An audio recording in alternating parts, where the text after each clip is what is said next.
Hello students, welcome back to my YouTube channel MR physics. প্রিয় ছাত্রছাত্রীরা, MR physics চ্যানেলে তোমাদের প্রত্যেককে ওয়েলকাম। এমআর ফিজিক্স চ্যানেলে তোমাদের সামনে নিয়ে চলে এসছে একটা গুরুত্বপূর্ণ ক্লাস বা ভিডিও। তোমরা প্রত্যেকেই অবগত আছো যে কোয়ান্টাম থিওরি বা কোয়ান্টাম মেকানিক্সের প্রায় 4টা ক্লাস আমরা কিন্তু অলরেডি আমাদের চ্যানেলে আপলোড করে দিয়েছি। আজকে তার 5ম ক্লাস বা 5th ক্লাসে আমরা কিন্তু প্রেজেন্স রয়েছি প্রত্যেকে। তাই তোমরা আশা করছি যে তোমরা পুরো ভিডিওটাকে ভালোভাবে দেখবে এবং দেখার পর যদি তোমাদেরকে ভালো লেগে থাকে তাহলে তোমরা অবশ্যই চ্যানেলটিকে এটি সাবস্ক্রাইব করবে এবং লাইক অ্যান্ড শেয়ার করবে। তো আমরা গত যে 4টা লেকচার, সেই লেকচারে কিন্তু আমরা যেটুকু পর্যন্ত আলোচনা করেছিলাম সেটা হচ্ছে যে ফটো ইলেকট্রিক যে সেল তার যে ব্যবহারগুলো, অর্থাৎ তার ব্যবহার সম্পর্কে যে আমরা বিভিন্ন পার্টগুলো পড়েছিলাম, যে কি বলে যেন তোমার স্বয়ংক্রিয় সুইচ, এই সমস্ত পার্ট নিয়ে আমরা আলোচনা করেছিলাম, স্বয়ংক্রিয় গণক, এগুলো নিয়ে কিন্তু আমরা আলোচনা করেছিলাম। তারপরে আমরা কিন্তু যে আলোর তরঙ্গতত্ত্বের যে ব্যর্থতা সেটা পর্যন্ত এবং তার লাস্ট যে পার্টটা আমরা আলোচনা করেছিলাম সেটা কি না, তো ওই ফোটন সম্পর্কে কিন্তু আমরা আলোচনা করেছিলাম। আজকে আমাদের আলোচনার বিষয়বস্তু যেটা রয়েছে সেটা কি একটু বলো তো। হ্যাঁ, আজকের আলোচনার বিষয়বস্তুটা হচ্ছে যে আইনস্টাইনের ইকুয়েশন, আলোক তড়িৎ সমীকরণ সংক্রান্ত, অর্থাৎ ফটো ইলেকট্রিক ইফেক্ট সংক্রান্ত যে আইনস্টাইনের যে ইকুয়েশন সেটাই কিন্তু আমরা আজকে আলোচনা করব। তো তোমরা প্রত্যেকেই খাতা কলম রেডি করে নাও এবং তোমরা যতক্ষণ পর্যন্ত আমি বোঝাবো ততক্ষণ পর্যন্ত একবার পাথরের মতো স্ট্রিক্ট বসে থাকার চেষ্টা করো, যাতে করে একটু যেন নড়াচড়া না হয়। তাই প্রত্যেকে খাতা কলম রেডি এবং প্রস্তুত একেবারে ক্লাসের জন্য। তাহলে আজকের আমাদের যে পাঠ, সে আলোচনার বিষয়বস্তুটা হচ্ছে কি, তাহলে আইনস্টাইনের আলোক তড়িৎ সমীকরণ বা আলোক তড়িৎ আইনস্টাইনস ফটো ইলেকট্রিক ইকুয়েশন, তাই তো। আজকে আমাদের বিষয়বস্তু বা আলোচনার বিষয়বস্তু হচ্ছে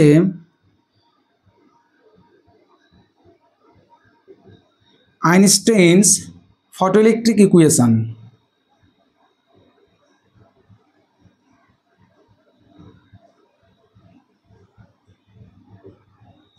আমাদের আজকে আলোচনার বিষয়বস্তু হচ্ছে কি তাহলে, আইনস্টাইনস ফটো ইলেকট্রিক ইকুয়েশন। এই সম্পর্কে কিন্তু আমরা আজকে বিস্তারিত আলোচনা করব। তোমরা প্রত্যেকেই এটা কিন্তু লিখে নেবে যে আইনস্টাইন ইকুয়েশনটা, সেটা কিন্তু তোমরা লিখে নেবে, যে নোট ডাউন করবে আর কি, হেডিং করবে।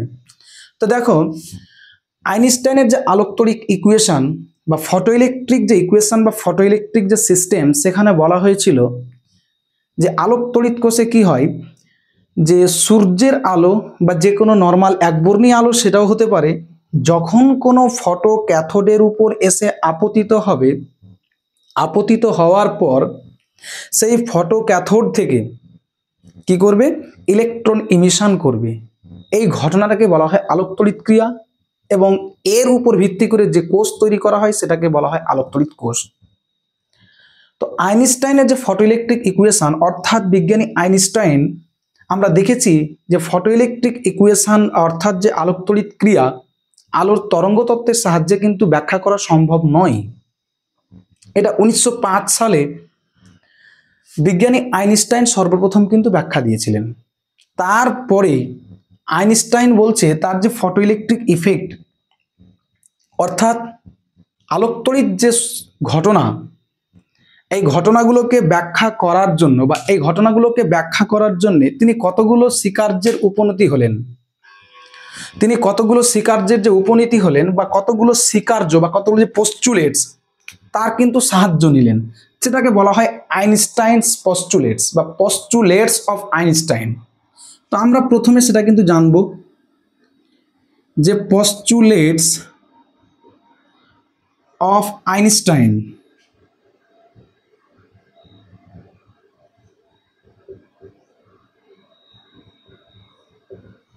পোস্টুলেটস অফ আইনস্টাইন, আইনস্টাইনের স্বীকার্যগুলো কি কি, অর্থাৎ আলোক তড়িৎ ক্রিয়া সংক্রান্ত আইনস্টাইন যে পোস্টুলেটস, অর্থাৎ আলোক তড়িৎ ক্রিয়াটাকে ব্যাখ্যা করার জন্য যে সমস্ত স্বীকার্যের উপনীতি হয়েছিলেন বা যে সমস্ত স্বীকার্যগুলো সাহায্য নিয়েছিলেন, সেটা কি। নাম্বার 1, আমরা আলোক তড়িৎ ক্রিয়ায় কি দেখেছিলাম, আমরা যদি একটা শর্ট তার যদি ডায়াগ্রাম দেখি তাহলে এরকম একটা ফটো ক্যাথোড ছিল, অর্থাৎ ধাতব প্লেট, সেই প্লেটটা কি ছিল, ঋণাত্মক, মানে ফটো ক্যাথোড। সেটা কেন হয়েছিল আমরা থার্ড লেকচারে কিন্তু তার আলোচনা করেছি। এই ফটো ক্যাথোডের উপর যখন ইউভি রেজকে যখন ফেলা হয়েছিল তখন এখান থেকে কে বেরিয়ে এসেছিল, ইলেকট্রনগুলো বেরিয়ে গেছিল। এখান থেকে যারা বেরোচ্ছিল তারা হচ্ছে এই যে ঋণাত্মক আধান বা ইলেকট্রনগুলো কিন্তু ইমিশন করছিল। এই যে নির্গমনের যে ঘটনা সেটাকে বলা হয়েছিল ফটো ইলেকট্রিক ইফেক্ট। এটা হচ্ছে ইউভি রেজকে ফেলা হয়েছিল এর উপরে, দেখো ভালো করে। এখন প্রশ্ন হচ্ছে বিজ্ঞানী আইনস্টাইন এই যে ফটো ইলেকট্রিক ইফেক্ট এই যে ঘটনাটাকে যখন ব্যাখ্যা করতে গেলেন তখন তিনি কতগুলো স্বীকার্যের সাহায্য নিলেন। 1 নম্বর স্বীকার্যতে তিনি বলছেন যে আলোটা এসে এই ফটো ক্যাথোডের উপর আপতিত হচ্ছে, এই যে ইনসিডেন্ট যে রেজ, অর্থাৎ যে আলোটা বা যে বিকিরণটা, আলো এক প্রকার শক্তি এবং সে বিকিরণ হলো এক প্রকার শক্তি, কারণ আলোর যে বিকিরণ বা বিকিরণ আলো একই কথা।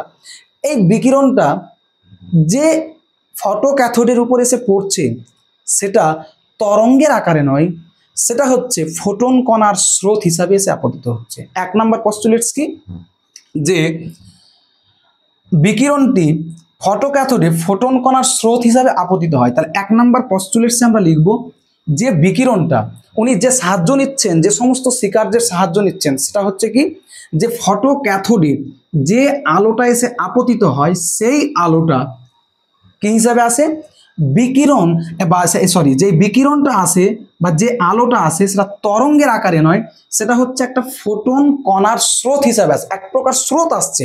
ও বলছে ফটো ক্যাথোডের উপর এই যে বিকিরণ বা এই আলোটা চলে আসছে, আলোটা কেমন হয়ে আসছে, না তো বলছে এক প্রকার স্রোত হয়ে আসছে। কেমন স্রোত, না তো বলছে ফোটন কণার স্রোত হিসাবে আসছে। তার মানে এই আলোর রেজটা এরকম কতকগুলো ফোটন কণা, এই যে কতকগুলো ফোটন কণার স্রোত হিসাবে কিন্তু এই প্লেটে এসে আপতিত হচ্ছে। এটা 1 নম্বর স্বীকার্য। এই যে আলোটা ফটো ক্যাথোডে এসে পড়ছে সেটা বলছে ফোটন কণার স্রোত হিসাবে পড়ছে, 1 নম্বর স্বীকার্য হলো। 2 নম্বর স্বীকার্য হচ্ছে, 2 নম্বর স্বীকার্য কি, তাহলে 1 নম্বর স্বীকার্যে বলা হলো যে ফোটন কণার স্রোত হিসাবে আপতিত হচ্ছে, এবং ওই 1 নম্বর স্বীকার্যতে বলছে যে এক একটা ফোটন কণা, এই যে এক একটা ফোটন কণা, এই এক একটা ফোটন কণা দ্বারা বাহিত শক্তির পরিমাণ কত হচ্ছে, E ইকুয়ালস টু হচ্ছে h নিউ। ভালো করে বুঝবে কিন্তু ওনার যে স্বীকার্যগুলো, যে সমস্ত স্বীকার্যগুলো তিনি আলোচনা সাহায্য নিয়েছিলেন তার 1 নম্বর বলছে যে ফটো ক্যাথোডে যে আলোকরশ্মি বা যে বিকিরণটা এসে আপতিত হয় সেটা ফোটন কণার স্রোত হিসাবে আপতিত হয়, এবং যে বিকিরণটা আসে বা যে আলোটা আসে তার কম্পাঙ্ক যদি নিউ হয়, তাহলে এক একটা ফোটন দ্বারা বাহিত শক্তির পরিমাণ তাহলে কত হচ্ছে, E equals to h new. তার মানে যে ফোটনগুলো আসছে, যে ফোটন কণার স্রোতগুলো আসছে তাদের মধ্যে একটা কণার বাহিত শক্তির পরিমাণ হচ্ছে ইকুয়ালস টু h নিউ। তাহলে যতগুলো ফোটন আসবে তা দিয়ে আমরা গুণ করে দিব, তাহলে মোট শক্তি এটা। তাহলে একটা ফোটনের শক্তি হচ্ছে এটা। এটা হলো 1 নম্বর স্বীকার্য। 2 নম্বর স্বীকার্যে বিজ্ঞানী আইনস্টাইন কি বলছেন, উনি 2 নম্বর স্বীকার্যে বলছে যে এই যে ফোটন কণা যে শক্তিটা নিয়ে আসছে, h নিউ পরিমাণ শক্তি নিয়ে এসে পড়ছে কোথায়, ধাতব প্লেটে। প্লেটে আছে কে, না তো বলছে প্লেটে আছে ঋণাত্মক আধান বা ইলেকট্রন। তো বলছে এই h নিউ পরিমাণ শক্তি যখন এই প্লেটের উপর পড়ছে তার মানে কাদের উপরে পড়ছে, এই যে ইলেকট্রনদের উপরে পড়ছে। তো ইলেকট্রনদের উপরে যদি সেই ফোটন পড়ে তাহলে ফোটনের সাথে ইলেকট্রনের কি হবে, সংঘর্ষ হবে। কি হবে, সংঘর্ষ হবে। 2 নম্বর স্বীকার্য বলছে কি, এই h নিউ পরিমাণ শক্তি সম্পন্ন ফোটন যখন ধাতব প্লেটে ইলেকট্রনের উপর বা ধাতব প্লেটের উপর এসে পড়বে তখন ধাতব প্লেটে উপস্থিত ইলেকট্রনের সাথে ফোটনের একটা সংঘর্ষ তৈরি হবে। এই সংঘর্ষের দুটো ফল হবে। কটা ফল হবে, দুটো ফল। তাহলে পস্টুলেটস গুলো কি তোমরা লিখবে কিন্তু প্রত্যেকে, আমি ধীরে ধীরে বলছি তোমরা লিখে দেবে প্রত্যেকে। 1 নম্বর পস্টুলেটস হচ্ছে যে ফটো ক্যাথোডে যে বিকিরণ বা যে আলোটা আসে সেই আলোটা কিভাবে আসে, না তো বলছে ফোটন কণার স্রোত হিসাবে আসে। ফোটন কণার স্রোত হিসাবে আসে। যদি একটি ফোটন কণার যদি যে আলোটা বা যে বিকিরণটা আসছে তার কম্পাঙ্ক যদি নিউ হয়, তাহলে এক একটা ফোটন দ্বারা যে বাহিত শক্তি সেটা কত, ইকুয়ালস টু এইচ নিউ। এটা হলো 1 নম্বর পস্টুলেট বা 1 নম্বর স্বীকার্য। দ্বিতীয় নাম্বার স্বীকার্যের উপনীতি হচ্ছে বিজ্ঞানী আইনস্টাইন কি বলছে, ও বলতে চাইছে যে ফোটনটা আসলো এসে পড়বে কোথায়, না তো বলছে ফটো ক্যাথোডের উপরে। যদি ফটো ক্যাথোডের উপরে পড়ে তো ফটো ক্যাথোড কে আছে ওখানে, ঋণাত্মক আধান বা ঋণাত্মক তড়িৎ কণা বা ইলেকট্রন। তো যদি ইলেকট্রনের উপরে ফোটন যদি এসে পড়ে তাহলে ফোটন আর ইলেকট্রন কি করবে, ঝামেলা করবে, যুদ্ধ বাঁধবে তাদের সাথে, অর্থাৎ তারা কলিশন তৈরি করবে, তাদের মধ্যে সংঘর্ষ হবে। এটা হলো 2 নম্বর পস্টুলেটস, যে ফোটন কণাগুলো যখনই ইলেকট্রনের বা ধাতব প্লেটের উপর এসে পড়বে, এই প্লেটের উপর পড়া মাত্রই ফোটন আর ইলেকট্রনের মধ্যে একটা বিবাদ বেঁধে যাবে, একটা সংঘর্ষ বেঁধে যাবে। তারপরে আইনস্টাইন বলছে সংঘর্ষের দুটো ফল হবে। কটা ফল হবে? দুটো ফল। 1 নম্বর ফল, তাহলে আমরা দুটো পস্টুলেটস বললাম, 1 নম্বর পস্টুলেটস করলাম এবং এটাকে আমরা 2 নম্বর পস্টুলেটস করলাম। পস্টুলেটস লিখে দেবো বা স্বীকার্যগুলো লিখে দেবো। স্বীকার্যের পর তিনি বলছেন, তিনি কি বলছে যে এর দুটো ফল হতে পারে। দুটো ফল হতে পারে কি, যে যখনই এই ধাতব প্লেটের উপরে এসে ফোটন পড়বে, কে পড়ছে, ফোটন পড়ছে, ফোটন পড়ার পর দুটো পস্টুলেটস হবে, এই পস্টুলেটসের মধ্যে দুটো কাজ হতে পারে। তাহলে 1 নম্বর স্বীকার্য, 2 নম্বর স্বীকার্য। 2 নম্বর স্বীকার্যের ওখানে আমরা রোমান হরফে 1, রোমান হরফে 2 দিয়ে লিখবো। রোমান হরফে 1 জায়গায় বলবো কি, তাহলে এই যে ফোটনটা এসে পড়লো, অর্থাৎ যে ফোটনটা ধাতব প্লেটের উপর এসে পড়লো, পড়ার পর এই ইলেকট্রনের সাথে যে সংঘর্ষ হলো, সংঘর্ষের দুটো ফল হবে। 1 নম্বর ফল হচ্ছে কি, একটা ফোটন কতটা পরিমাণ শক্তি নিয়ে আসছিল, E equals to H new পরিমাণ শক্তি। এই E equals to H new পরিমাণ শক্তির হয় সম্পূর্ণ শক্তি ইলেকট্রনকে দিয়ে দেবে, আর না হয় ওই এইচ নিউ পরিমাণ শক্তি যে ফোটন নিয়ে এসেছিল সম্পূর্ণ শক্তি নিয়ে বিক্ষিপ্ত হয়ে প্রতিফলিত হয়ে চলে যাবে। হয় বিক্ষিপ্ত হয়ে ফিরে যেতে পারে প্রতিফলিত হয়ে, আর নাই চতুর্দিকে ছড়িয়ে যেতে পারে। কিন্তু দুটো কন্ডিশন, একটা হচ্ছে ফোটন যে ইকুয়ালস টু এইচ নিউ পরিমাণ শক্তি নিয়ে আসে, হয় তার সম্পূর্ণ শক্তি ইলেকট্রনকে দিয়ে দেবে ফটো ক্যাথোডে, আর না হয় একটুও দেবে না, সম্পূর্ণ শক্তি নিয়ে বেরিয়ে চলে যাবে। এটা একটা হবে। এখন প্রশ্ন হচ্ছে স্যার, এই যে ফটো ক্যাথোডে ফোটন যখন এসে পড়লো, পড়ার পর সংঘর্ষ করলো, সংঘর্ষের দুটো ফল। একটা ফল হচ্ছে কি, হয় ইকুয়ালস টু এইচ নিউ, এই যে পুরো শক্তিটা, এই পুরো শক্তিটা হয় ইলেকট্রনকে দিয়ে দেবে, আর না হয় না দিয়ে সম্পূর্ণ নিয়ে ব্যাক চলে যাবে, ফিরে চলে যাবে। এই দুটো ফল হতে পারে।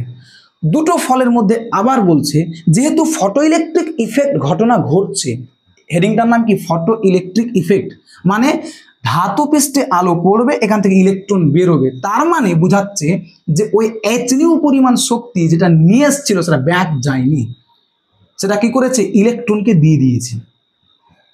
ইলেকট্রনকে কি করেছে, দিয়ে দিয়েছে। ভালো করে বুঝবে কিন্তু। তার মানে এই ফোটন যে এইচ নিউ পরিমাণ শক্তি নিয়ে এসেছিল, ধাতব প্লেটে উপস্থিত ইলেকট্রনের সাথে যে তার কলিশন, তার যে সংঘর্ষ, তার যে বিবাদ বা যুদ্ধ বেঁধেছিল, বাধার পর সে শক্তিটা ইলেকট্রনকে দিয়ে দিয়েছিল, সম্পূর্ণ শক্তিটা দেওয়ার জন্যই তো ইলেকট্রন বেরোচ্ছে, দেওয়ার জন্যই ইলেকট্রন বেরোচ্ছে, না হলে কিন্তু ইলেকট্রন বেরোতো না, যদি ফেরত নিয়ে চলে যেত। তাহলে যেহেতু এই টপিকসটা দেখে আমরা বুঝতে পারছি ফটো ইলেকট্রিক ইফেক্ট ইকুয়েশন, তাহলে তুমি এখানে জেনে রাখবে যে কোন অবস্থাতে ফোটন ইলেকট্রনকে শক্তি দেবে আর কোন অবস্থাতে ফোটন ইলেকট্রনকে শক্তি দেবে না। একটা মাথায় রাখবে, বেশিরভাগ ক্ষেত্রে বা কোন অবস্থার ক্ষেত্রে ইলেকট্রনকে ফোটন শক্তি দেবে আর কোন অবস্থার ক্ষেত্রে ইলেকট্রনকে ফোটন শক্তি দেবে না, জানবো আমরা যদি বন্ড থাকে। কি থাকে, যদি ইলেকট্রন বন্ডে যুক্ত থাকে তাহলে ফোটন, সোজা কথায় ফোটন বন্ডে যুক্ত থাকা ইলেকট্রনকে সম্পূর্ণ শক্তি তারই হস্তান্তর করবে, অর্থাৎ সম্পূর্ণ শক্তি দিয়ে দেবে। তাহলে এখানে দেখো ফোটনটা এসে পড়ছে কার উপরে, ফটো ক্যাথোডের উপরে। ফটো ক্যাথোডে থাকে কে, ইলেকট্রন। তো ফটো ক্যাথোড তো স্যার একটা ধাতু, তার মানে এখানকার ইলেকট্রনগুলো সব একটা বন্ডের মাধ্যমে যুক্ত আছে। কিসের মাধ্যমে যুক্ত আছে? একটা বন্ডের মাধ্যমে যুক্ত আছে। নর্মাল কি কোনো ধাতু থেকে ইলেকট্রন বেরোবে? বেরোবে না। ওখানে আলো পড়ছে তবে বেরোচ্ছে, তার মানে তার আগে বেরোচ্ছে না। তার মানে তারা একটা শক্তিশালী বন্ধনে আবদ্ধ আছে, অর্থাৎ তারা একটা বন্ডের সাথে যুক্ত আছে। যদি এরা বন্ডের সাথে যুক্ত আছে তার মানে কি এগুলো হচ্ছে বন্ড ইলেকট্রন, এগুলো হচ্ছে কি তাহলে বন্ড ইলেকট্রন। আর একটা হয় কি ফ্রি ইলেকট্রন, আর একটা হয় কি ফ্রি ইলেকট্রন। যারা বন্ড ইলেকট্রন থাকবে, যে সমস্ত ইলেকট্রনগুলো আবদ্ধ অবস্থায় থাকবে তাদেরকে ফোটন তার সমস্ত শক্তি দিয়ে দেবে। আর যারা ফ্রি ইলেকট্রন ঘুরে বেড়াচ্ছে এরকম ইলেকট্রন যদি থাকে তাহলে তাদেরকে কিন্তু, বা মুক্ত ইলেকট্রন যারা বন্ডের সাথে নেই তাদেরকে কিন্তু ফোটন কখনো সম্পূর্ণ শক্তি দেবে না, কিছুটা দেবে, বাকিটা নিয়ে ব্যাক চলে যাবে। তাহলে বোঝা গেল। তাহলে এক্ষেত্রে আমরা দেখতে পাচ্ছি ফোটন যে পরিমাণ শক্তি নিয়ে সে ধাতব প্লেটে পড়ছে তাহলে সে ব্যাক নিয়ে যাবে না, কারণ সে সম্পূর্ণ শক্তিটাই ইলেকট্রনকে দিয়ে দেবে, সম্পূর্ণ শক্তিটাই ইলেকট্রনকে হস্তান্তর করবে। কেন করবে? কারণ এই ইলেকট্রনগুলো হচ্ছে বন্ড ইলেকট্রন। কারণ ধাতু একটা বন্ড ইলেকট্রনে যুক্ত থাকে, নাহলে সে ভেঙে যেত, ধাতু তার ভঙ্গুরতা অবস্থা থাকতো। তার মানে তাহলে সম্পূর্ণ শক্তি একে কি করলো? দিয়ে দিল ইলেকট্রনকে। আমরা কি বলছি ভালো করে শুনবে। আমরা 1 নম্বর পস্টুলেটসে বলেছি যে ধাতব প্লেটে যে আলোগুলো এসে পড়ে তারা ফোটন কণার স্রোত হিসাবে পড়ে। এক একটি ফোটন কণা, যদি আলোটার কম্পাঙ্ক যদি নিউ হয় তাহলে এক একটি ফোটন কণা দ্বারা বাহিত শক্তির পরিমাণ হচ্ছে E = h নিউ। তোমরা এটা 1 নম্বর পস্টুলেটসে অবশ্যই লিখবে। 2 নম্বর পস্টুলেটসে আমি বললাম যে ফোটনগুলো যে শক্তি নিয়ে এসে, বা এক একটা ফোটন কণা যে E = h নিউ পরিমাণ শক্তি নিয়ে এসে ধাতব প্লেটে আপতিত হলো, অর্থাৎ যখনই পড়লো তখন ইলেকট্রনের সাথে তাদের সংঘর্ষ বা কলিশন হলো, বা কলিশন হবে, এবং এই সংঘর্ষের দুটো ফল হবে দিয়ে তোমরা লিখবে যথা নাম্বার 1 ফল, বা 1 নম্বর ফলটা বা ইফেক্টটা কি, যে ফোটন তার সম্পূর্ণ h নিউ পরিমাণ শক্তি হয় ইলেকট্রনকে দিয়ে দেবে, আর না হয় সম্পূর্ণ h নিউ পরিমাণ শক্তি নিয়ে সে ফেরত চলে যাবে। তাহলে আমরা দেখতে পাচ্ছি যে এটা ফটোইলেকট্রিক ইফেক্টের ঘটনা। তার মানে ফটোইলেকট্রিক ইফেক্ট ঘটবে মানে ইলেকট্রন বেরোবে, এইটুকু থেকে নিশ্চিত হচ্ছি। তার মানে সম্পূর্ণ শক্তি দিয়ে দিয়েছিল, নাহলে ইলেকট্রন নির্গমন হবে না। আবার আমরা একটা কেস জানি, এই যে স্টারওয়ালা কেসগুলো আমি যেটা বললাম, স্টারওয়ালা কেসগুলো আমরা যেটা বললাম যে যদি বন্ড ইলেকট্রন থাকে, এগুলো কিন্তু তুমি বইয়ে লেখা পাবে না, তার জন্য নোট ডাউন করবে। যদি বন্ড ইলেকট্রন থাকে, অর্থাৎ যেখানে ফোটন এসে পড়ছে, যে ইলেকট্রনগুলোর উপর এসে পড়ছে সেই ইলেকট্রনগুলো যদি আগে থেকে বন্ডে যুক্ত থাকে, তবে বন্ডে যুক্ত থাকা ইলেকট্রনকে ফোটন তার সমস্ত শক্তি দিয়ে দেবে। আর যদি ইলেকট্রন বন্ডে যুক্ত না থাকে, যদি ইলেকট্রন ফ্রি থাকে, যেটাকে কম্পটন ইফেক্ট বলা হয়, তাহলে ওই সমস্ত অবস্থায় ফোটন সম্পূর্ণ শক্তি ইলেকট্রনকে দেবে না, আংশিক দেবে, বাকিটা নিয়ে কিন্তু সে ব্যাক চলে যাবে। তাহলে এটা হলো বন্ডের ঘটনা। আর যেখানে ফ্রি ইলেকট্রন থাকে সেই ঘটনাটাকে নামকে বলা হয় কম্পটন ইফেক্ট। Compton effect. তাহলে মাথায় রাখবে যে এই ঘটনাটার নাম হচ্ছে কি, তাহলে কম্পটন ইফেক্ট, যেখানে ফ্রি ইলেকট্রনকে স্থানান্তরের ঘটনার কথা বলছি। এগুলো কিন্তু বইয়ে তুমি পাবে না, এগুলো কিন্তু নোট ডাউন করে নেবে। এবার দেখো, তাহলে সম্পূর্ণ শক্তি যখন হস্তান্তর করলো তখন তার দুটো কাজ হবে। কটা কাজ হবে? সম্পূর্ণ শক্তি এই E = h নিউ যখন হস্তান্তর করে দিল, যখন ইলেকট্রনকে দিয়ে দিলে 2 ধরনের কাজ হবে। 2 ধরনের কাজ হবে, দেখো ভালো করে। 1 নম্বর কাজ কি, যে সম্পূর্ণ শক্তি বলতে কতটুকু শক্তি, ফোটন কতটা শক্তি নিয়ে আসে, E = h নিউ। এই E = h নিউ পরিমাণ শক্তি যখন দিয়ে দিল, কাকে দিল? ইলেকট্রনগুলোকে, ফটোক্যাথোডে উপস্থিত ইলেকট্রনগুলোকে। দেওয়ার পর দুটো কাজ হবে, দিয়ে দিয়েছে তখন দুটো কাজ। 1 নম্বর কাজ হচ্ছে কি, ওই শক্তির মানে E = h নিউ শক্তির কিছু অংশ, আংশিক মানে কিছু একটা অংশ কি করবে, এই যে এখানে এই যে ধাতব পৃষ্ঠ থেকে ইলেকট্রনকে বের করবে শুধুমাত্র। এই যে ধাতব পৃষ্ঠে যে ইলেকট্রনগুলো থাকে, এই E = h নিউ পরিমাণ শক্তি যে নিয়ে এসেছিল বিকিরণটা বা ফোটন কণার স্রোত হিসাবে, এর একটা অংশ কি করবে, ইলেকট্রনকে শুধু বের করবে, এখান থেকে ইলেকট্রনকে বের করবে। আমরা জানি কোনো ধাতব পৃষ্ঠে উপস্থিত ইলেকট্রনকে তার পৃষ্ঠ থেকে ছেড়ে বার করতে যতটুকু শক্তি লাগে, এই ন্যূনতম শক্তিটাকে বলা হয় ওয়ার্ক ফাংশন। এটা আমরা পড়েছি।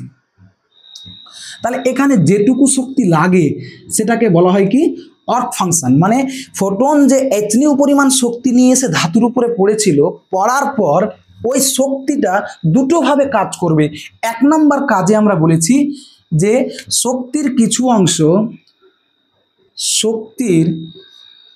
কিছু অংশ ইলেকট্রনকে বার করতে কাজে লাগে। ধাতু থেকে ইলেকট্রন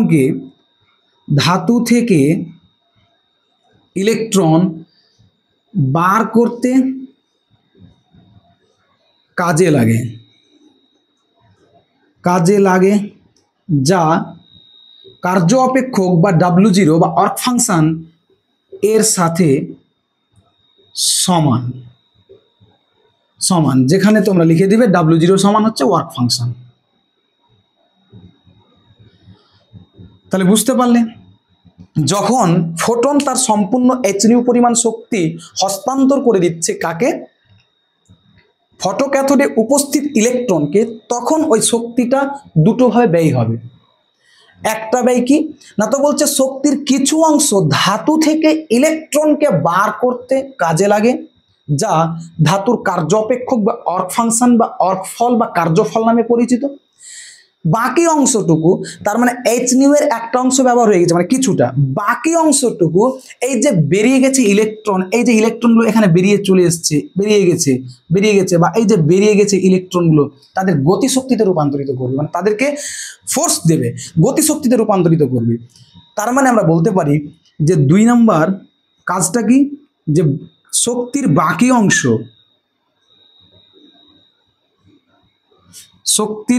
অংশ ইলেকট্রন বা ফটো ইলেকট্রন, যে ইলেকট্রনগুলো বেরিয়ে যায় তারাই তো ফটো ইলেকট্রন বা ফটো ইলেকট্রন এর গতিশক্তি বৃদ্ধি করে। ইলেকট্রন এর গতিশক্তি বৃদ্ধি করে। তাহলে তোমরা বুঝতে পারলে যে পস্টুলেটসগুলো কি, বা আইনস্টাইন তার ফটোইলেকট্রিক ইফেক্টকে ব্যাখ্যা করতে গিয়ে যে সমস্ত স্বীকার্যের উপনীতি হয়েছিল, আমি যেটা বললাম যে উনি বলেছিলেন যে আলোটা ফটোক্যাথোডের উপর এসে আপতিত হয় সেটা ফোটন কণার স্রোত হিসাবে আপতিত হয়, এবং যে আলোটা আসে তার কম্পাঙ্ক যদি নিউ হয়, তাহলে ফোটন কণা দ্বারা বাহিত শক্তির পরিমাণ হবে কত, equals to h nu. 1 number স্বীকার্য।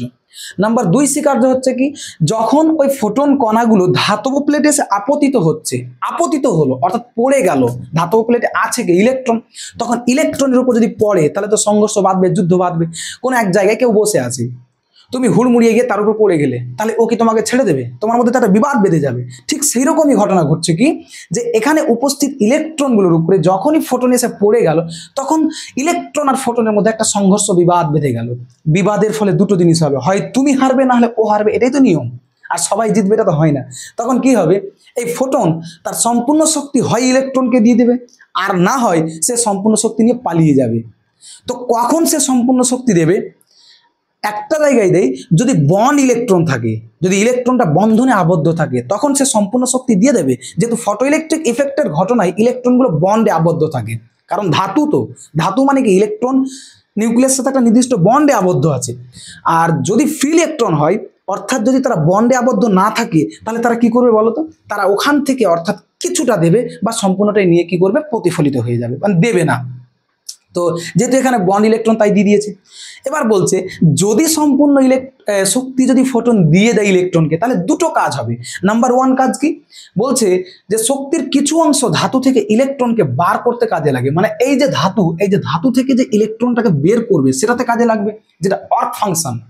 আমরা আগেই ফার্স্ট লেকচারে বলে এসেছিলাম বা সেকেন্ড লেকচারে, যে ধাতু থেকে যে ইলেকট্রনগুলোকে বের করতে গিয়ে ন্যূনতম যতটুকু শক্তি লাগে সেটা হচ্ছে ওয়ার্ক ফাংশন, এবং বাকি অংশটুকু অর্থাৎ h নিউ এর যে বাকি শক্তিটুকু সেটা কাজ করবে কি, যে ইলেকট্রনের গতিশক্তি বৃদ্ধি করবে, অর্থাৎ ইলেকট্রনের ভেলোসিটি বাড়াবে, তার বেগ বাড়িয়ে দেবে, গতিশক্তি বাড়িয়ে দেবে। এখন এভাবে কাজ করলো।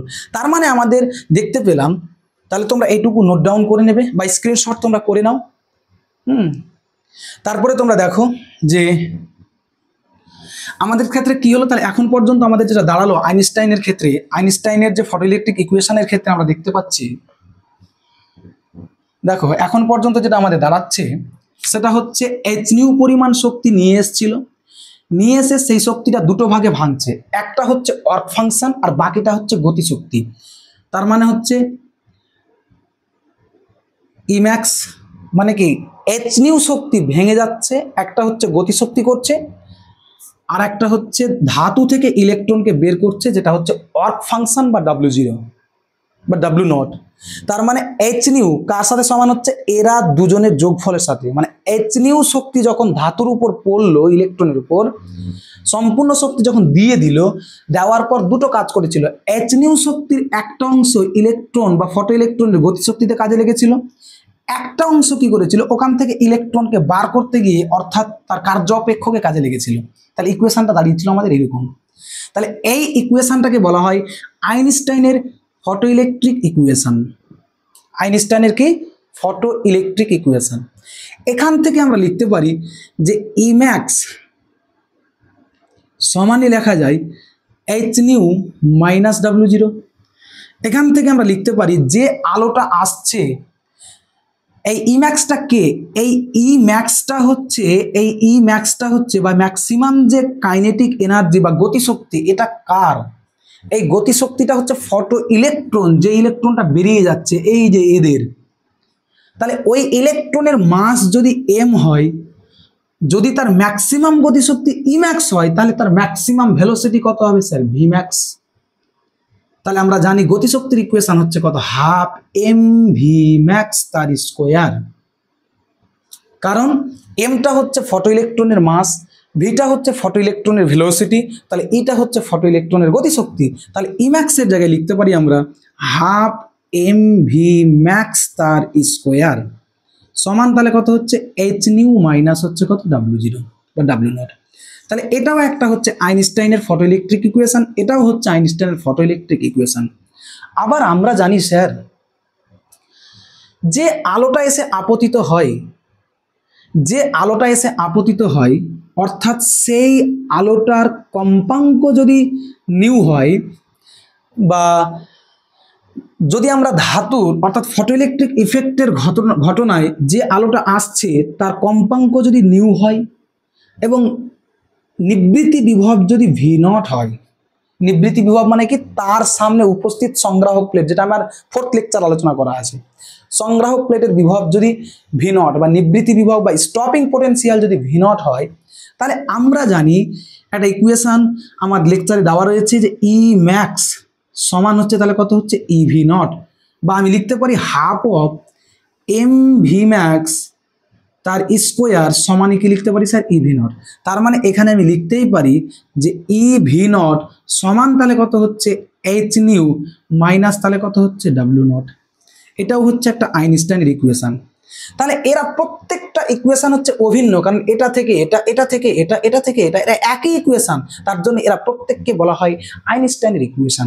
আবার আমরা এখানে আমরা লিখতে পারি EV0 সমান হচ্ছে H nu minus H nu not. এটাও হলো একটা আইনস্টাইন ইকুয়েশন, এটা একটু পরে আমরা আলোচনা করব, এটা আমরা একটু পরেই বিস্তারিত আলোচনা করব। তাহলে তোমরা দেখতে পেলে যে আইনস্টাইনের পস্টুলেটস এবং তার ধারাবাহিক যে ইকুয়েশনগুলো আমরা প্রতিষ্ঠা করলাম, এটা এটা এটা এটা এটা, এই 5টা ইকুয়েশনকে বলা হয় আইনস্টাইনের ইকুয়েশন বা ফটোইলেকট্রিক ইফেক্ট সংক্রান্ত আইনস্টাইনের ইকুয়েশন। পরীক্ষায় অনেকবার, প্রায় 5 বার এসছে যে আইনস্টাইনের ইকুয়েশনগুলি আলোচনা করো। পরীক্ষায় এসছে এটা অন্ততপক্ষে যে 2019, 16, 13, 12, 8, 5, এটা কত সালে এসছে, 19 সালে এসছে এইচএস, 16 সালে এসছে, 15 সালে এসছে, 12 সালে এসছে, 8 সালে এসছে, 5 সালে এসছে, এতটি সালে এইচএস এর পরীক্ষায় এসছে। এবং আমার মনে হচ্ছে 2023 সালেও এসেছিল কত কোশ্চেনটা, 2023-এ। হ্যাঁ, তাহলে এতগুলো সালে পরীক্ষায় কোশ্চেন এসেছিল। কোশ্চেন কিভাবে আসবে তোমরা মাথায় রাখবে, তোমাকে যদি কোশ্চেন বলে যে ফটোইলেকট্রিক ইফেক্ট সংক্রান্ত আইনস্টাইনের পস্টুলেটসগুলি আলোচনা করো, কোশ্চেনের মান যদি 3 থাকে, তাহলে তোমরা পস্টুলেটস নাম্বার 1, 2 থেকে শুরু করে আমি যেগুলো বললাম, যেগুলো লিখতে বললাম, এখান থেকে শেষ করবে। যদি তোমাকে নর্মাল কোশ্চেন আসে যে ফটোইলেকট্রিক ইফেক্ট সংক্রান্ত আইনস্টাইনের ইকুয়েশনগুলি লিখো, তাহলে তুমি শুধুমাত্র এই ইকুয়েশনগুলি লিখে দেবে। এর মধ্যে যে কোনো একটা কোশ্চেন আগে এমসিকিউ তুলে দিত, ওরা বলতো এটা কি আইনস্টাইনের ফটোইলেকট্রিক ইকুয়েশন, তোমাকে বলতে হবে ইয়েস, কারণ এখান থেকে এটা তৈরি হয়েছে, এইগুলো এটা এটা এটা এটা, এই পাঁচটা ইকুয়েশন হচ্ছে অভিন্ন ইকুয়েশন, সেম ইকুয়েশন। তার জন্য আমরা বলবো যে এই পাঁচটাই হচ্ছে আইনস্টাইনের ফটোইলেকট্রিক ইকুয়েশন। পরীক্ষায় আসে 5 বার, পরীক্ষায় এসছে 5 বার, কোথায় 1 2 3 4 5 6 7 বার পরীক্ষায় এসছে, এবং খুব ভালো কোশ্চেন। তোমরা অবশ্যই ক্লিয়ারলি ভাবে যা বললাম সম্পূর্ণ নোট ডাউন করবে, পরিষ্কার নোটস ফ্রেশ করে লেখার চেষ্টা করবে, এবং ফুলে ফুল যাতে অ্যান্সার পাও সেটা মাথায় রাখবে। এবার দেখো যে আমরা তারপরে, তাহলে তোমরা এইটুকু পর্যন্ত স্ক্রিনশট করে নাও, পরবর্তী টপিকসে আমরা যাব। যে আইনস্টাইনের পস্টুলেটসগুলো আমরা আলোচনা করলাম, সেখানে কোথায় কখন কিভাবে শক্তি হস্তান্তর করে সেগুলো নিয়ে আমরা বিস্তারিত বললাম।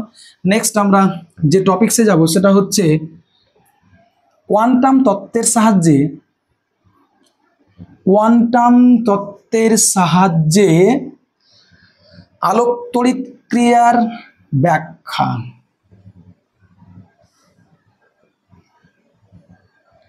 তাহলে কোয়ান্টাম তত্ত্বের সাহায্যে আলোক তড়িৎ ক্রিয়ার ব্যাখ্যা, এটা হচ্ছে next topics. Explanation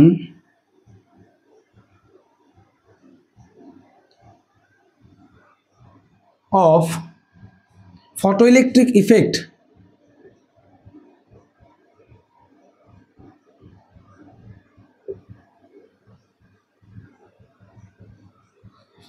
by quantum theory।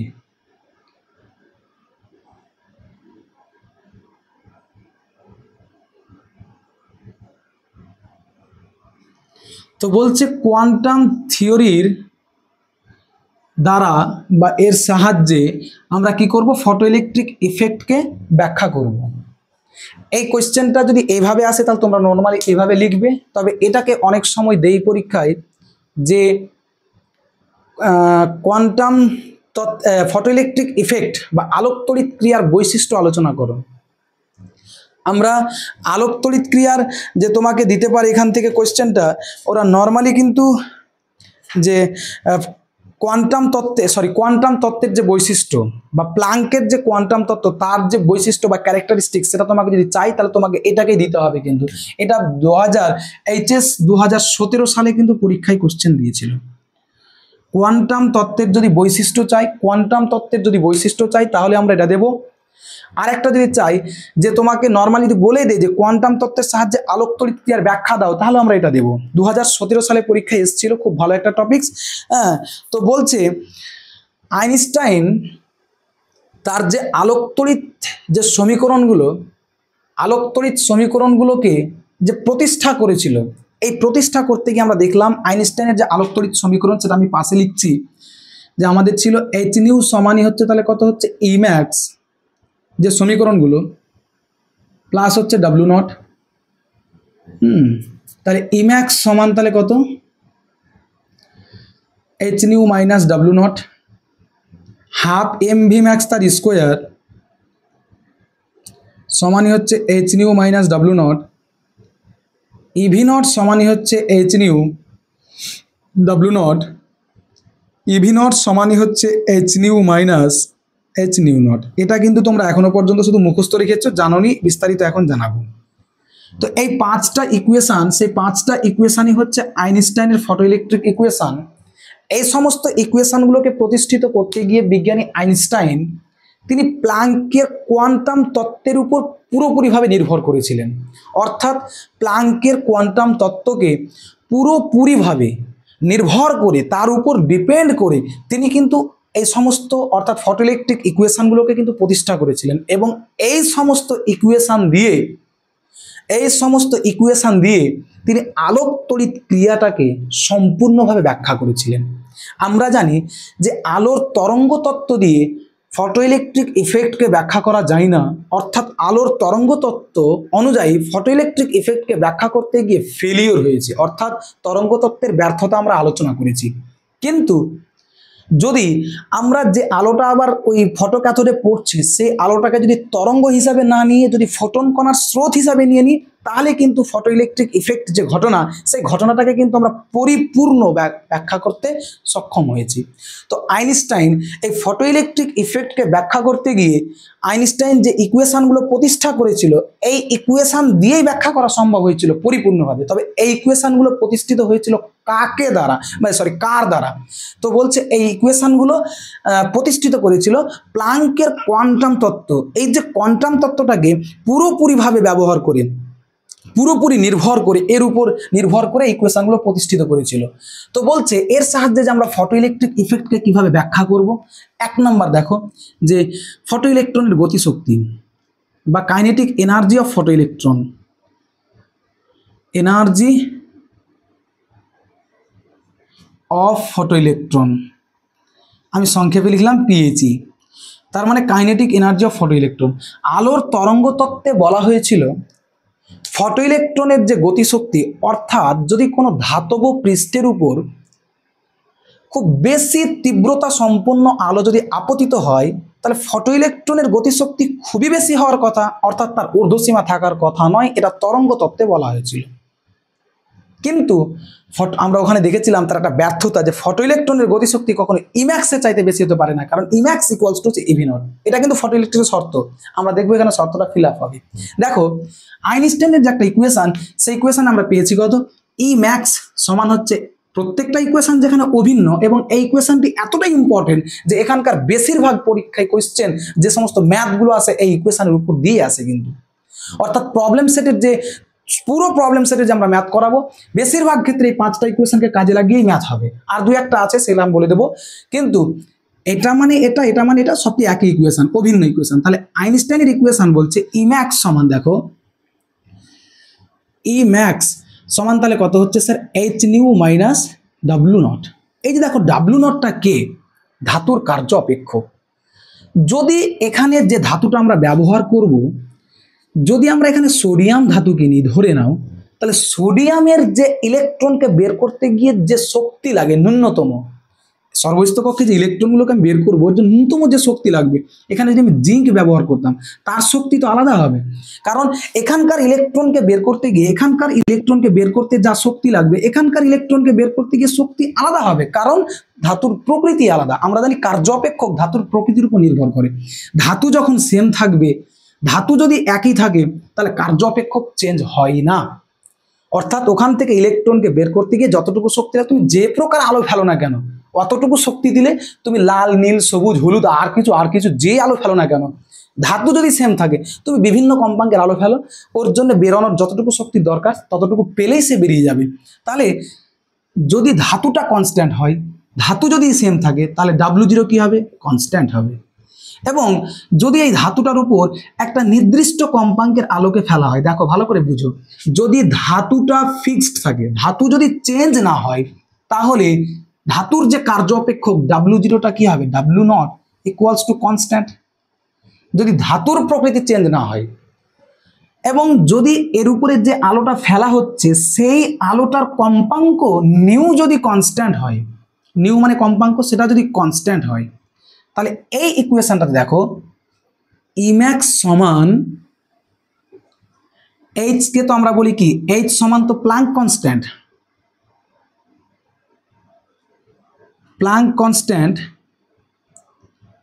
যেটাকে আমরা বলি সর্বজনীন ধ্রুবক, তার মান হচ্ছে 6.625 × 10⁻³ জুল সেকেন্ড। তাহলে দেখো এইচও কনস্ট্যান্ট, নির্দিষ্ট বর্ণের আলোর জন্য নিউও কনস্ট্যান্ট, এবং ধাতু চেঞ্জ হয়নি তার জন্য W0 কনস্ট্যান্ট। অর্থাৎ একটা নির্দিষ্ট ধাতুর ক্ষেত্রে একটা নির্দিষ্ট আলো যদি আপতিত হয়, বা একটি নির্দিষ্ট ধাতুর উপর একটি নির্দিষ্ট কম্পাঙ্কের আলো যদি আপতিত হয়, তাহলে নিউ কনস্ট্যান্ট, W0 কনস্ট্যান্ট, এবং এইচ তো কনস্ট্যান্টই বটে। তাহলে দেখো কনস্ট্যান্ট আর কনস্ট্যান্ট গুণ করলে এইচ নিউ সমানও আসে কি, কনস্ট্যান্ট, আর W0 তো কনস্ট্যান্ট। তাহলে আমরা জানি কনস্ট্যান্ট থেকে কনস্ট্যান্টকে বিয়োগ করলে, কনস্ট্যান্ট থেকে কনস্ট্যান্টকে যোগ করলে, কনস্ট্যান্ট থেকে কনস্ট্যান্টকে ভাগ করলে, কনস্ট্যান্টের গণা, গোষ্ঠী, বংশ, আদি অন্ত সবাই কনস্ট্যান্ট। তাহলে দেখো কনস্ট্যান্ট থেকে কনস্ট্যান্টকে বাদ দিলে ইম্যাক্স সমান দাঁড়ায় কি, তাহলে কনস্ট্যান্ট। তাহলে আমরা দেখতে পেলাম যে ফটো ইলেকট্রনের সর্বোচ্চ গতিশক্তি হচ্ছে কনস্ট্যান্ট। সেটাই হচ্ছে ফটো ইলেকট্রিক ইফেক্টের ঘটনা।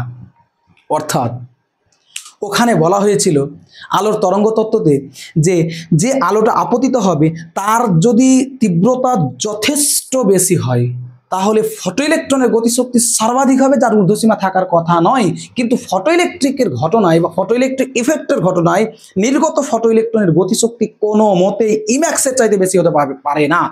দেখো এখানে বুঝিয়ে দিয়েছে যে আলোর যে ফটো ইলেকট্রিক ইফেক্টের ঘটনায় নির্গত ইলেকট্রনের গতিশক্তি অর্থাৎ ইম্যাক্স বা ফটো ইলেকট্রনের গতিশক্তি কনস্ট্যান্ট, মানে কখনোই ইম্যাক্সের চাইতে, অর্থাৎ যে ইলেকট্রনটা বেরিয়ে আসে, এই যে ইলেকট্রনটা বেরিয়ে আসে, এই ইলেকট্রনটার যে গতিশক্তি, সেই গতিশক্তি কখনোই ইম্যাক্সের চাইতে বেশি হবে না, ইম্যাক্সের চাইতে কি হবে, কম হবে। এটা তরঙ্গ তত্ত্ব ব্যাখ্যা করতে পারিনি।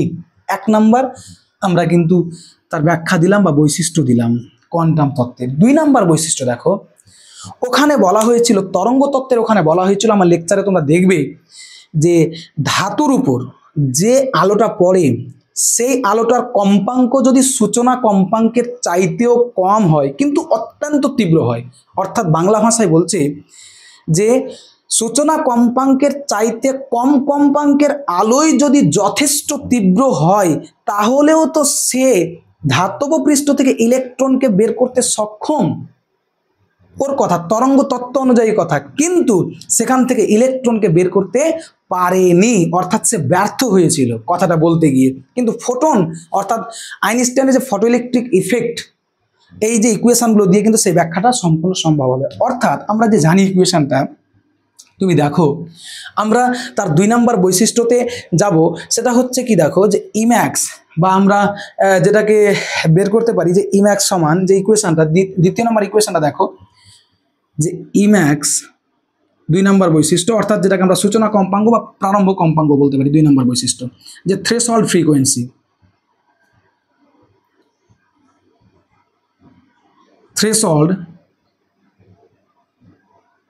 ফ্রিকোয়েন্সি অর্থাৎ সূচনা কম্পাঙ্ক বা প্রারম্ভ কম্পাঙ্ক। দেখো ইম্যাক্স সমান, এই বৈশিষ্ট্যগুলো তোমরা কিন্তু ক্লিয়ারলি ভাবে লিখে নেবে, ইম্যাক্স সমান এইচ নিউ মাইনাস W0।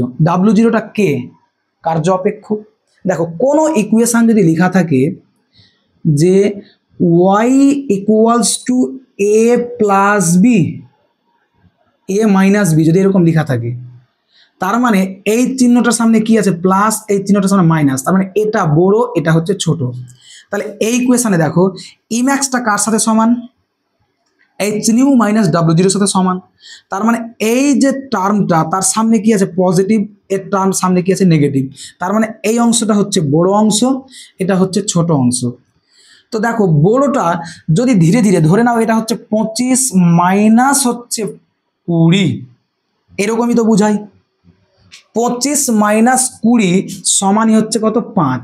তাহলে আমি বলতে পারি 5 সমান হচ্ছে 25 মাইনাস 20, তার মানে এটা হচ্ছে বড় এটা হচ্ছে ছোট। 25 যদি কমতে কমতে কমতে কমতে কমতে কমতে এক সময় যদি 20 আসে, তাহলে 5 ইকুয়ালস টু কত আসবে, 0 আসবে। ওই রকমই বলছে যদি 5টাকে কমিয়ে 4 করি তাহলে কত হবে, 24। 4কে কমিয়ে যদি 3 করি তাহলে হবে 23। 3কে কমিয়ে 2 করি 22, 21, 20, এই করতে করতে এক সময় কি হবে, 5 ইকুয়ালস টু 0 আসবে। ঠিক এখানে বলছে এইচ তো কনস্ট্যান্ট, এইচকে নড়াবো না, যদি আমি নিউকে কমাই তাহলে এইচ নিউ কমবে, নিউটাকে যদি আমি কমাই তাহলে এইচ নিউ কমবে, আরেকটু কমালাম এইচ নিউ কমবে, কমাতে কমাতে কমাতে কমাতে এমন একটা সময় নিয়ে আসবো যে পুরো এইচ নিউ এর মান যখন W0 সাথে সমান হয়ে যাবে, অর্থাৎ এইচ তো প্ল্যাঙ্ক কনস্ট্যান্ট বাবু, এটা তো কনস্ট্যান্ট, এটা কমবে না। নিউকে আমরা কমাতে পারবো বাড়াতে পারবো, আলোর যে কম্পাঙ্ক সেটাকে বাড়াতে পারবো কমাতে পারবো। এই নিউকে কমাতে কমাতে, নিউ একটু কমালাম তাহলে এইচ নিউ এর মান আগের থেকে কমে যাবে, আরেকটু কমালাম এইচ নিউ এর পুরো মানটা আগের থেকে আরেকটু কমবে। নিউকে কমাতে কমাতে, নিউকে কমাতে কমাতে যখন এইচ নিউ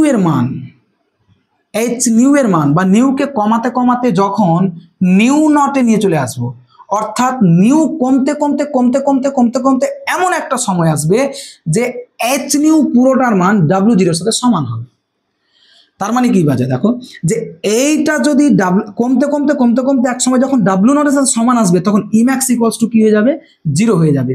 অর্থাৎ এইচ নিউ ইকুয়ালস টু অর্থাৎ H nu minus W zero সমানই আমি কি লিখতে পারি 0। কারণ দেখো ভালো করে যে নিউকে কমাতে কমাতে কমাতে কমাতে যখন যখন এইচ নিউ সমান ডাব্লু নট হয়ে যাবে, মানে এটা কমতে কমতে কমতে কমতে যখন ডাব্লু নট সমান হবে তখন এখানে যদি মানটাকে বসাই তার মানে W not minus W not মানে কি 0 হয়ে যাবে। মানে যখন এরা দুটো সমান হবে, যখন 20 আর 20 যখন সমান হয়ে গেল তখনই এপারের 5টা ইকুয়ালস টু 0 হলো।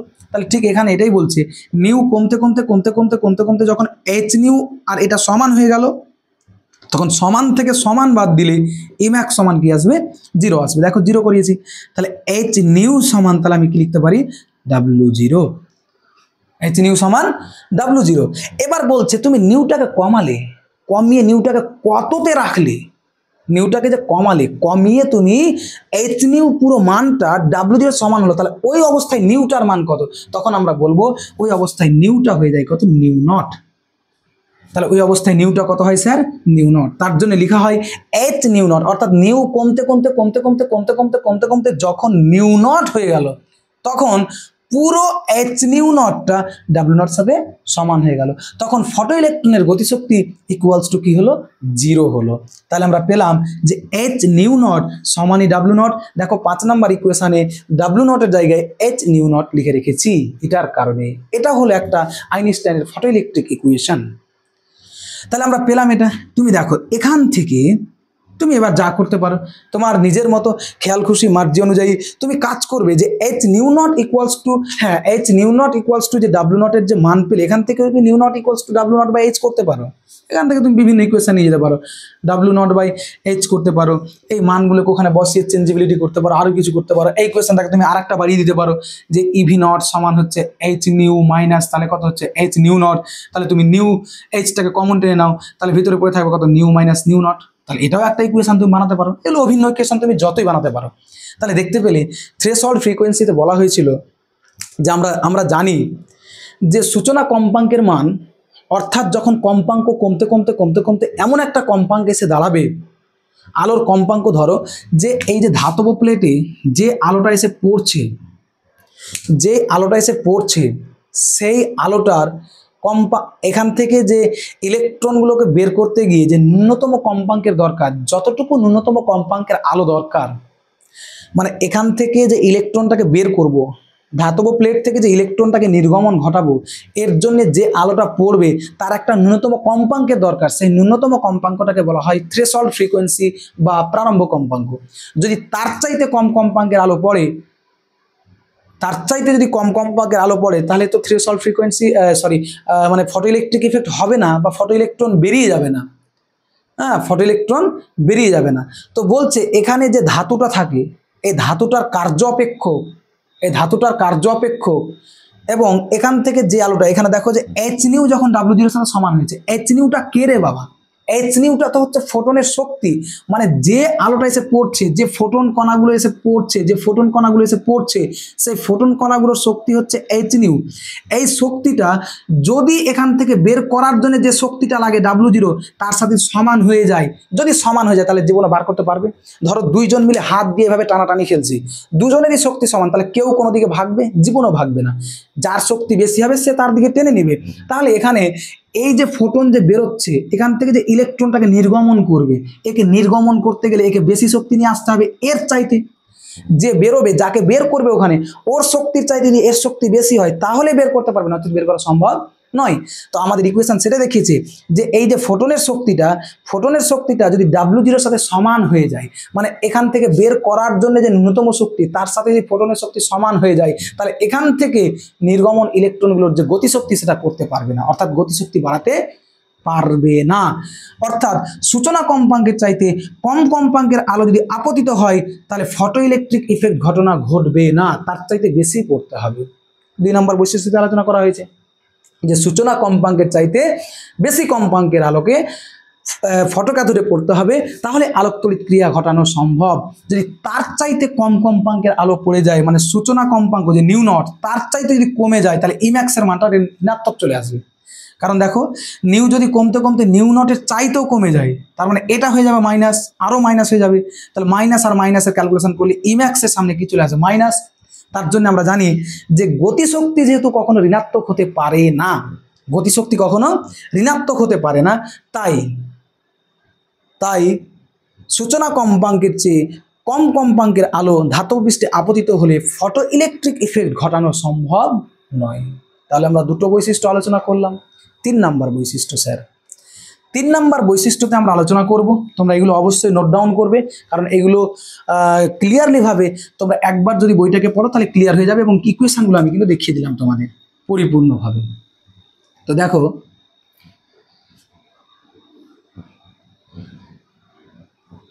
3 নাম্বার বৈশিষ্ট্যতে বলা হয়েছে, কি বলেছে 3 নাম্বার বৈশিষ্ট্যতে, যে ওখানে বলা হয়েছিল যে ধাতুর উপরে এসে ইলেকট্রনগুলোর, ধাতুর যে উপস্থিত ইলেকট্রনগুলোর সাথে যে আলোটা এসে পড়বে, ইলেকট্রনের সাথে সংঘর্ষ করবে, এখানে একটা সময় লাগার কথা। কিন্তু ফটো ইলেকট্রিক ইফেক্ট ঘটনাটা হচ্ছে তাৎক্ষণিক ঘটনা, এদের মধ্যে কোনো সময় লাগে না। ফটো ইলেকট্রিক ইফেক্ট হচ্ছে একটা তাৎক্ষণিক ঘটনা। তাহলে আমরা এখানে বলবো সময়টা লাগে না কেন? মানে ধাতব প্লেটে এসে উপস্থিত ফোটনগুলো পড়লো, ইলেকট্রনের সাথে সংঘর্ষ করলো, তো সময় লাগছে না কেন? পড়া মাত্র ইলেকট্রনকে বার করে দিচ্ছে, অর্থাৎ তাৎক্ষণিক ঘটনা। কারণ বলছে একটা ধাতব প্লেটে, 3 নাম্বার পয়েন্ট, ধাতব প্লেটের যে ফোটন কণাগুলো এসে পড়ে, যে শক্তি নিয়ে পড়ে, এইচ নিউ পরিমাণ শক্তি নিয়ে যে ফোটন কণাগুলো আসে আর এখান থেকে ইলেকট্রনগুলোকে যে বের করে, তো এদের মধ্যে যে সংঘর্ষটা হয়, অর্থাৎ ওরা এসে পড়লো ইলেকট্রনের উপরে, আর এই যে সংঘর্ষটা হচ্ছে, সেই সংঘর্ষটা হচ্ছে একটা স্থিতিস্থাপক সংঘর্ষ বা ইলাস্টিসিটিক্স, যেটাকে আমরা বলি ইলাস্টিসিটিক্স, যেটা কোলিশন, অর্থাৎ স্থিতিস্থাপক সংঘর্ষের মধ্যে পড়া আর বেরোনোর মধ্যে সময়ের কোনো ব্যবধান থাকে না। তোমরা যদি একটা ইলাস্টিক বল নাও, বা এই ইলাস্টিসিটিক বলগুলোকে নিয়ে তুমি যদি মেঝেতে মেরে দাও, মেঝেতে মারা মাত্রই উপরে উঠে যাবে, এদের মধ্যে সময়ের ব্যবধান থাকে না, ডিটি পরিমাণ সময় তুমি বলতে পারো। ঠিক এখানে ওই ঘটনায় বলছে যে ফটো ইলেকট্রিক ইফেক্ট হচ্ছে একটা তাৎক্ষণিক ঘটনা, কারণ এই ঘটনায় যে আপতিত ফোটন এবং এখান থেকে নির্গত ইলেকট্রনের মধ্যে বা ফটো ইলেকট্রনের মধ্যে সময়ের কোনো ব্যবধান থাকে না, এদের মধ্যে সময়ের কোনো ব্যবধান থাকে না। কারণ হচ্ছে একটাই, যে এই কলিশনটা হচ্ছে কি একটা স্থিতিস্থাপক কলিশন বা স্থিতিস্থাপক সংঘর্ষ। তাহলে 3 নাম্বার পয়েন্ট হয়ে গেল। 4 নাম্বার পয়েন্টে হচ্ছে যে ফটো ইলেকট্রিক ইফেক্টের যে ঘটনায় যে ফটো ইলেকট্রিক কারেন্ট, সেটা আগেও আমি বলেছিলাম, বা আলোক তড়িৎ প্রবাহ মাত্রা, সেটা আপতিত আলোর তীব্রতার উপর নির্ভর করবে। যদি আপতিত আলোর তীব্রতা বেড়ে যায়, তাহলে আপতিত আলোর তীব্রতা যত বাড়বে তার সাথে ফোটন তত বেশি আসবে, আর যত বেশি ফোটন আসবে এখানে ইলেকট্রনের সাথে সংঘর্ষ তত বেশি হবে, সংঘর্ষ যত বেশি হবে চাপ তত বাড়বে, তখন ইলেকট্রনগুলো অটোমেটিক্যালি রিমুভ করবে। বা ফোটন যত বাড়বে ইলেকট্রন তত বাড়বে, ফোটন যত বাড়বে ইলেকট্রন তত বাড়বে, ফোটনগুলো ইলেকট্রন বয়ে নিয়ে আসবে, তখন এখানে ইলেকট্রনের ঘনত্ব বাড়বে, তখন আর থাকতে পাবে না, তখন অটোমেটিক্যালি ঘনত্ব যখন বেড়ে যাবে তখন তারা নির্গমন করবে। যেমন তোমাকে আমি বলছি যে একটা বালতি, একটা জার নিলাম, সেখানে 20 লিটার ধরো জল আটবে, এই 20 লিটার জল আটবে, এবার তুমি ধরো তার উপরে আরও 5-20 লিটার জল দিয়ে দিয়েছো, মানে ভর্তি হয়ে আছে, তার উপর আরও তুমি 5 লিটার জল দিচ্ছ, জল ধরবে? জীবনও ধরবে না। তুমি যতটুকুই দেবে ততটাই কিন্তু এক্সট্রা হয়ে উপচিয়ে পড়ে যাবে, এরকম উপচিয়ে পড়ে যাবে। তাহলে এই যে উপচিয়ে পড়া জল, তার যে একটা স্রোত আমি দেখতে পাচ্ছি, এই যে একটা স্রোত দেখতে পাচ্ছি, এই স্রোতটাই হচ্ছে ঠিক এখানে যখন এই ফোটনগুলো এসে ফটো ক্যাথোডে পড়ছে, এরা একটা ইলেকট্রনের স্রোত হিসাবে আসছে, এই এসে যখন এখানে পড়ছে, পড়ার পর আগে তো এর ইলেকট্রন ছিলই, আর ওরাও ইলেকট্রন বয়ে নিয়ে এসে এখানে পড়লো, ইলেকট্রনের ঘনত্ব বাড়িয়ে দিল, তখন আর এর ভিতরে ইলেকট্রনের থাকার জায়গা হলো না, ডেনসিটি প্রচুর বেড়ে গেল, তখন ইলেকট্রনগুলো অটোমেটিক্যালি এখান থেকে রিমুভড করবে, অর্থাৎ ফটো ইলেকট্রনের সংখ্যা বৃদ্ধি পাবে, তার মানে কারেন্টের মান কী হবে? বাড়বে। তাই 4 নাম্বার পয়েন্টে হচ্ছে আপতিত আলোর যদি তীব্রতা বা ইন্টেন্সিটি বৃদ্ধি পায়, তাহলে ফটো ইলেকট্রিক কারেন্ট বৃদ্ধি পাবে, তাহলে ফটো ইলেকট্রিক কারেন্টটা কী হয়ে যাবে? বৃদ্ধি পাবে। আজকে আমরা তাহলে আলোচনা করলাম যে ফটো ইলেকট্রিক ইফেক্ট বা আইনস্টাইনের ফটো ইলেকট্রিক ইকুয়েশন, তার বিস্তারিত আলোচনা, এবং কোয়ান্টাম তত্ত্বের সাহায্যে ফটো ইলেকট্রিক ইফেক্টের যে ব্যাখ্যা সেটার আলোচনা, এবং এটাকে যে বৈশিষ্ট্য বা কোয়ান্টাম তত্ত্বের বৈশিষ্ট্য হিসাবে যদি কোয়েশ্চেনে চাই, তবে এটাকে কিন্তু আমরা অ্যান্সারে লিখব। তারপরে আজকে লাস্ট যেটা আলোচনা হবে সেটা হচ্ছে লেখচিত্রের মাধ্যমে আইনস্টাইনের সমীকরণের প্রকাশ। তোমরা স্ক্রিনশট করে নেবে এগুলোকে। লেখচিত্রের মাধ্যমে আইনস্টাইনের সমীকরণের যে প্রকাশ বা এটা নিয়ে আমরা আজকে একটু আলোকপাত করব। আজকে লাস্ট টপিক সেটা, লেখচিত্রের মাধ্যমে আইনস্টাইনের সমীকরণের প্রকাশ।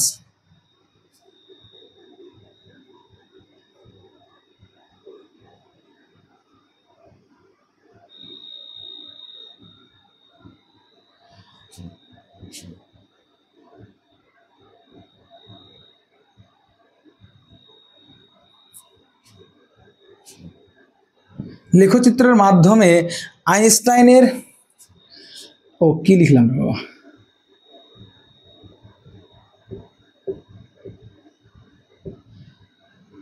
আইনস্টাইনের সমীকরণের প্রকাশ।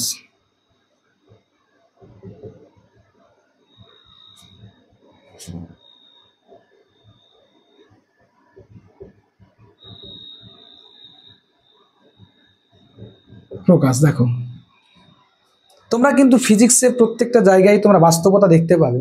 এই বাস্তবতাগুলো কিন্তু থাকে। তোমরা কিছুক্ষণ আগে যেমন পড়লে ওই আইনস্টাইনের যে শক্তি দিয়ে দেবে, শক্তি দিয়ে যে গতিশক্তি বাড়ায়, সমস্ত জিনিসগুলোর বাস্তবতা রয়েছে। হ্যাঁ, তোমরা এগুলো দেখতে পাবে। তাহলে সমীকরণের প্রকাশটা কি আমরা দেখব। আইনস্টাইনের যে সমীকরণ, আমরা একটা সমীকরণ জানি, এর দুটো লেখচিত্র দেওয়া যায়। দেখো, আমরা একটা ইকুয়েশন জানি যে EV not equals two H nu minus W not. এটাও তো আইনস্টাইনের ইকুয়েশন। তাহলে এখান থেকে ভি নট সমান আমরা লিখতে পারি sir H nu minus W naught divided by হচ্ছে ই। তাহলে এটাকে লেখা যায় H by E nu minus হচ্ছে ডাব্লু নট। তাহলে ভি নট ইকুয়ালস টু, তাহলে এই ইকুয়েশনটা কার সাথে অভিন্ন আছে দেখো তো। মনে মনে ভাবো, আইনস্টাইনের যে লেখচিত্র, দুটো লেখচিত্র আঁকা যায়। একটা লেখচিত্র হচ্ছে এটা, হ্যাঁ, এটা হচ্ছে এক্স অ্যাক্সিস আর এটা হচ্ছে আমাদের ওয়াই অ্যাক্সিস। তাহলে এক্স অ্যাক্সিস বরাবর আমাদের কাজ করালাম কাকে, নিউ বা কম্পাঙ্ককে, আর ওয়াই অ্যাক্সিস বরাবর কাজ করালাম কাকে, ভি নট বা নিবৃত্তি বিভবকে, এই যে বা স্টপিং পোটেনশিয়ালকে।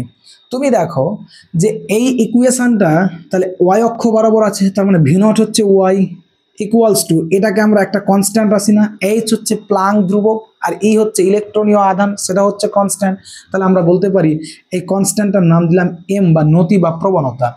এবং এই যে নিউটাকে কি বলতে পারি, এম এক্স, এটাকে মাইনাস বলতে পারি। এটা হলো একটা ধ্রুবক, কারণ ধাতু যদি নির্দিষ্ট থাকে তাহলে তার জন্য কার্য অপেক্ষক নির্দিষ্ট হবে, তার মানে এটা হচ্ছে ধ্রুবক। তাহলে Y equals to M X minus C, এই ইকুয়েশনটা তোমরা ম্যাথামেটিক্সে পড়ে এসছো ক্লাস 11-এ, যেটা হচ্ছে ছেদিতাংশ আকারে সরল রেখার সমীকরণ। তাহলে সমীকরণটা অ্যাকচুয়ালি হবে দেখতে কেমন, তুমি মনে করো এই ইকুয়েশনটাতে যদি সি না থাকতো তাহলে ওয়াই ইকুয়ালস টু কী হতো, M X. Y equals to কী হতো, M X. C equals to zero হলে, যেখানে সি ইকুয়ালস টু জিরো যদি হতো তাহলে কি হতো, Y equals to M X. তাহলে Y equals to M X হলে তার সরলরেখা হয় মূলবিন্দুগামী, এইরকম হতো। কিন্তু এখানে কি সি ইকুয়ালস টু জিরো বলা আছে? না তো স্যার, সি এর মান তো আছে ডাব্লু নট, জিরো তো নেই। এক্স এর মান তো আছে নিউ, ও এম এর মান তো আছে কি স্যার, এইচ বাই ই বা নতি বা প্রবণতা। তাহলে এখানে তুমি দেখো তাহলে গ্রাফটা কেমন হবে। ছেদিতাংশ আকারে সরলরেখার সমীকরণ কখনো মূলবিন্দুগামী হতে পারে, কখনো এই দিক বরাবর হতে পারে, কখনো এই দিক বরাবর হতে পারে। তাহলে হবে কেমন, কখনো এইরকম হতে পারে, কখনো এইরকম হতে পারে। তাহলে ছেদিতাংশ আকারে সরলরেখার সমীকরণ এখানে তাহলে হবে কেমন? যদি সি ইকুয়ালস টু জিরো হতো তাহলে Y equals to M X হতো, অর্থাৎ মূলবিন্দুগামী যেত। কিন্তু এখানে তো সেই রকম পার্টটা নেই। তাহলে অ্যাকচুয়ালি ফর্মটা আসবে কেমন দেখো, অ্যাকচুয়ালি ফর্মটা আসবে কেমন স্যার, অ্যাকচুয়ালি ফর্মটা দেবো কেমন আমরা? তাহলে যদি আমরা লেখচিত্রটাতে একটু দেখি, দেখো এখানে যদি আমরা এক্স ইকুয়ালস টু যদি জিরো করি, লেখচিত্রটা শুরু করব কিভাবে দেখো। আমি যদি এখানে এক্স ইকুয়ালস টু জিরো করি, দেখো এক্স ইকুয়ালস টু যদি জিরো হয় তাহলে দাঁড়াই কি দেখো তো, Y equals to minus C. Y equals to কোথায়, মাইনাস সি, এটাই তো আসবে। ও সরি, এখানে একটা জিনিস ছুটে গেছে, যে ইটা তো এর নিচেও ভাগ হবে রে ভাই, ই আসবে। হ্যাঁ, তাহলে ওয়াই ইকুয়ালস টু তো কোথায় হচ্ছে, মাইনাস সি। মাইনাস সি বলতে এখানে কত, মাইনাস সি বলতে অ্যাকচুয়ালি ডাব্লু নট বাই ই। তার মানে গ্রাফটা শুরু হবে ওয়াই অক্ষের মাইনাস পজিশন থেকে। ওয়াই অক্ষের কত পজিশন থেকে, মাইনাস পজিশন। কতটুকু মাইনাসে যাবে, মাইনাস সি পরিমাণ। মাইনাস সি বলতে কতটুকু, W naught by E, W naught by E, মানে এতটুকু মাইনাস পজিশন থেকে গ্রাফটা শুরু হবে। যদি এখানে যদি এই ইকুয়েশনটাতে যদি এই ইকুয়েশনটা প্লাসে থাকতো, যদি প্লাসে থাকতো সেটাও তোমাকে দেখাচ্ছি। দেখো তার মানে ইকুয়েশনটা শুরু হচ্ছে ধরে নাও ওয়াই অক্ষের মাইনাস, এটা ওয়াই অক্ষ হবে, তাহলে ওয়াই অক্ষের মাইনাস মানে এরকম পজিশন থেকে নামবে।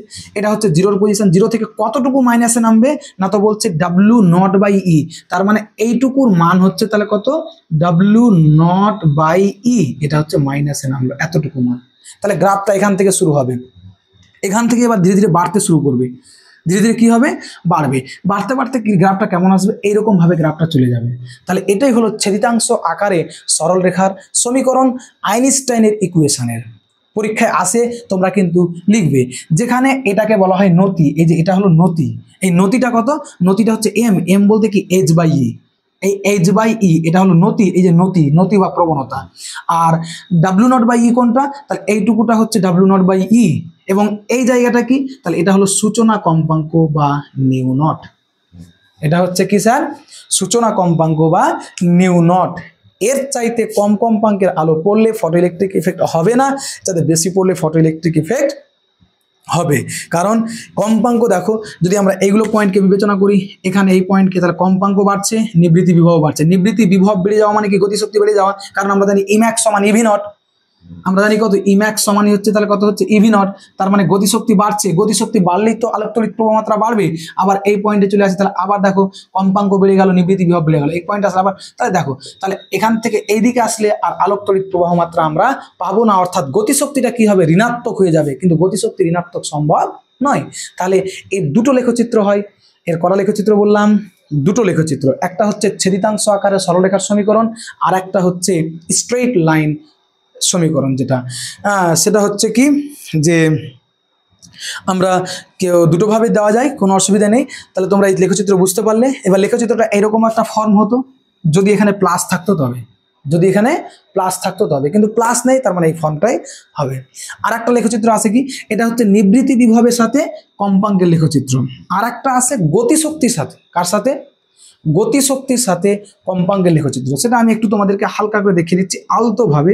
তাহলে এই দিক বরাবর কম্পাঙ্ক নিউ কাজ করছে ধরে নাও, আর এই দিক বরাবর ই কাজ করছে বা গতিশক্তি বা ইম্যাক্স কাজ করছে, তাহলে তার লেখচিত্রটা কি হবে, স্ট্রেট লাইন এরকম হবে। দেখো তুমি দেখো ভালো করে, এটা হচ্ছে জিরোর পজিশন, ভালো করে বুঝবে। এটাও একটা ইকুয়েশন যে আমরা জানি যে E max equals to H nu minus যে ডাব্লিউ জিরো, এই যে আইনস্টাইনের ইকুয়েশনের দুটো লেখচিত্র হয়, করা লেখচিত্র দুটো, একটা হচ্ছে গতিশক্তির সাথে কম্পাঙ্ক, আর একটা হচ্ছে নিবৃত্তি বিভবের সাথে হচ্ছে কম্পাঙ্ক, যেটা চাইবে তোমরা সেভাবে দেবে। তাহলে এটা হচ্ছে স্ট্রেট লাইন, আর এটা হবে স্ট্রেট লাইন কিন্তু ছেদিতাংশ আকারে। তাহলে দেখো এর ক্ষেত্রে কি হবে, তুমি যদি এইভাবে স্ট্রেট লাইন দাও তাহলে গ্রাফটা কিন্তু ভুল হবে। তুমি যদি মনে করো যে স্যার স্ট্রেট লাইন তো আপনি বললেন, তাহলে আমি যদি এইভাবে দিয়ে দিই, এইভাবে যদি দিয়ে দিই স্ট্রেট লাইন, এটা ক্রস প্রোডাক্ট, চলবে না। এটা হবে, কেন হবে, কারণ আমরা জানি যে কম্পাঙ্ক কমছে, কম্পাঙ্ক কমতে কমতে কমতে কমতে কমতে কমতে এমন একটা কম্পাঙ্কে চলে আসবে যেই কম্পাঙ্কটাকে বলা হয় সূচনা কম্পাঙ্ক, নিউ নট। সূচনা কম্পাঙ্কে যখন চলে আসবে তখন গতিশক্তি কমতে কমতে কমতে কমতে কমতে কমতে জিরো চলে আসবে, অর্থাৎ সূচনা কম্পাঙ্ক নিয়ে যদি আলো পড়ে তাহলে আলোক তড়িৎ ক্রিয়া ঘটবে না, সামান্য একটু বেশি পড়তে হবে। আমরা আগে বলেছিলাম যে সূচনা কম্পাঙ্কে পড়লে, কিন্তু অ্যাকচুয়ালি ফটোইলেকট্রিক ইফেক্টকে ব্যাখ্যা করতে গিয়ে আমরা দেখতে পাচ্ছি সেটা কিন্তু নয়। সূচনা কম্পাঙ্কের আলোর সমান যদি পড়ে যায় তাহলে ইলেকট্রনটা ধাতব পৃষ্ঠ থেকে বেরোবে, সূচনা কম্পাঙ্কের সাথে সমান হলে এখান থেকে ইলেকট্রনটা বেরিয়ে যাবে, কিন্তু গতিশক্তি পাবে না। আর ইলেকট্রন যদি গতিশক্তি না পায়, যদি নাই যায়, তাহলে কারেন্ট বা প্রবাহ হবে, জিন্দেগিতে হবে না। তার জন্য বলছে যে কম্পাঙ্ক কমতে কমতে এখানে কমলো, এখানে কমলো, এখানে কমলো, কমতে কমতে কমতে এমন একটা কম্পাঙ্কে দাঁড়িয়ে যাবে, কম্পাঙ্ক যত কমছে এদিক থেকে গ্রাফও তো কমছে। তুমি তো মানটা গ্রাফটাকে দেখো, এরকম একটা গ্রাফ মনে করো, এরকম একটা গ্রাফ মনে করো, এরকম একটা গ্রাফ মনে করো। তার মানে তুমি দেখো এই বরাবর কম্পাঙ্ক যখন ছিল তখন এখানে গতিশক্তি এতটুকু ছিল, যখন কম্পাঙ্ক এখানে আসলো তখন গতিশক্তি এখানে আসলো, কম্পাঙ্ক যখন এখানে আসলো গতিশক্তি এখানে, কম্পাঙ্ক এখানে, গতিশক্তি এখানে, এই কথা কম্পাঙ্ক যখন এখানে তখন গতিশক্তি এখানেই আসলো, অর্থাৎ গতিশক্তি কমতে কমতে কমতে কমতে জিরো চলে এসছে। তার মানে বোঝাচ্ছে কম্পাঙ্ক কমতে কমতে কমতে কমতে যখন এমন একটা নির্দিষ্ট কম্পাঙ্ক নিউ নট বা সূচনা কম্পাঙ্ক হবে তখন গতিশক্তি কমতে কমতে কি হবে, জিরো হবে। গতিশক্তি কমতে কমতে কি হবে, জিরো হবে। আবার যদি গতিশক্তি বৃদ্ধি পায় তাহলে আবার দেখো কম্পাঙ্ক ধীরে ধীরে বাড়তে শুরু করবে। এটাও হলো একটা আইনস্টাইনের ইকুয়েশনের লেখচিত্র, যে লেখচিত্রটা হচ্ছে স্ট্রেট লাইন, এটাও হচ্ছে স্ট্রেট লাইন, তবে এটা হচ্ছে ছেদিতাংশ আকারের সরলরেখার সমীকরণ। যেটা লেখচিত্র চাইবে তোমরা পরীক্ষাতে সেভাবে দেবে। যদি তোমাদেরকে বলে যে নিবৃত্তি বিভব বা ভিনট এবং এর মধ্যে লেখচিত্র অঙ্কন করো এবং তোমাদেরকে বলবে নতি সূচনা কম্পাঙ্কগুলো চিহ্নিত করো, তোমরা করবে। যদি তোমাদেরকে নর্মালি বলে গতিশক্তির সাথে কম্পাঙ্কে লেখচিত্র অঙ্কন করো, তোমরা এটা দেবে। তবে বেশিরভাগ পরীক্ষায় আসে এটা আসে। তাহলে তোমরা অবশ্যই এগুলোকে স্ক্রিনশট করে খাতায় সুন্দরভাবে নোট ডাউন করবে। আজকে আমরা এই পর্যন্তই রাখলাম, আবার দেখা হবে নেক্সট ভিডিওতে। কিন্তু তোমরা খেয়াল রাখবে, আমরা এর নেক্সট যে ভিডিওটা, সেই ভিডিওতে কিন্তু আমরা এই টপিক্সের উপর যে ম্যাথামেটিক্যাল টার্মগুলো রয়েছে, সেই ম্যাথামেটিক্যাল যে ক্যালকুলেশন বা ম্যাথগুলো, সেগুলো আমরা সলভ করাবো।